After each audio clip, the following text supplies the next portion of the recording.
We're in a moment right now in this country where our government itself is pushing out false information.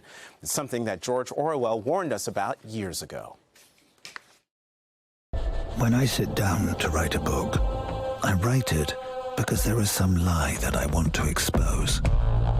Again, how many fingers? My starting point is always a feeling of injustice.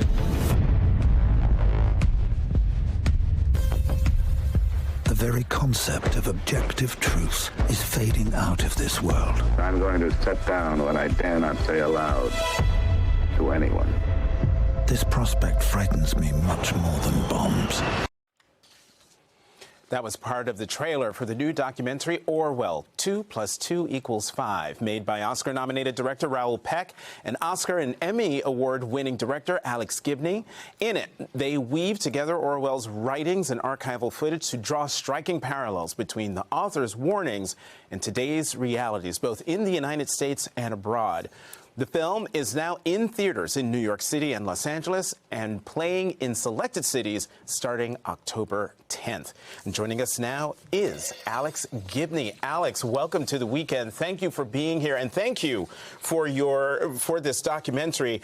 I know we played a little bit of it in the intro, but I want to play the scene from the documentary, the 2 + 2 = 5 interrogation. Let's watch this, and I'll ask you about it on the other side.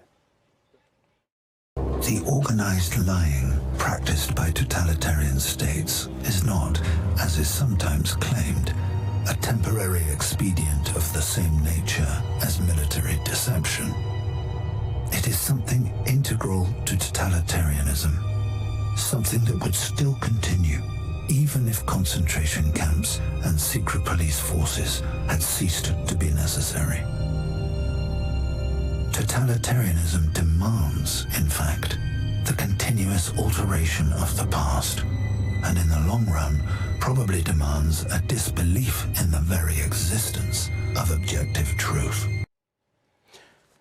And so Alex, I mean, I think people hearing that today, a chill might go through them.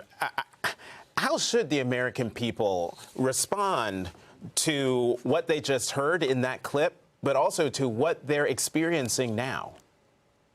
Well, I mean, what Orwell was talking about were patterns of authoritarianism.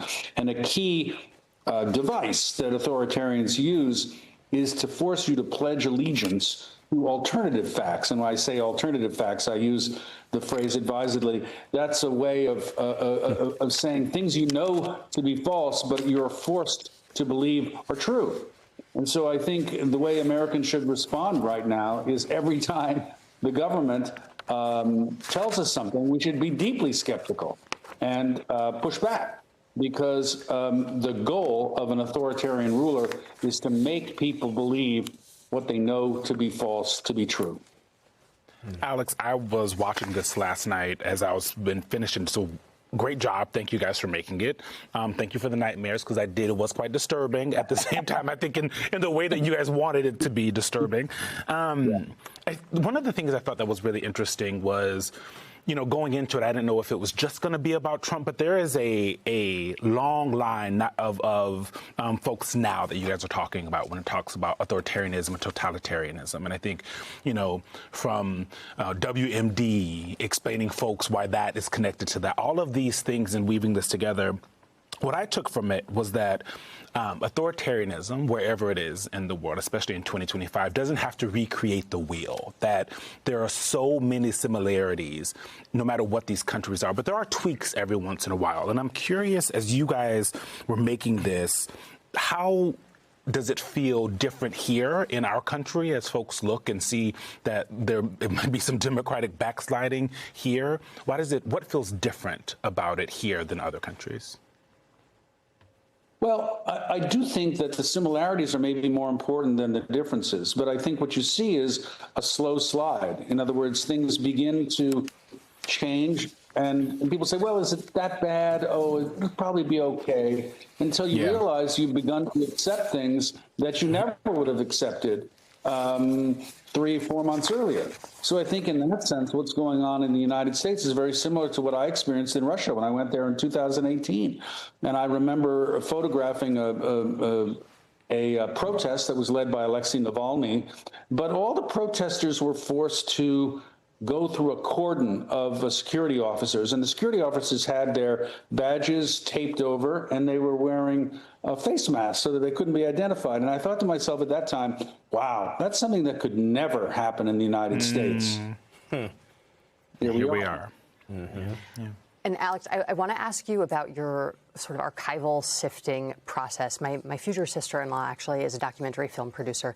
She's currently working on a really cool documentary about Richard Avedon. But I say that just to explain that, listening to her go through the archival process, it seems sort of neat and tidy in that there's just one subject, Avedon, going through, years of all of that material.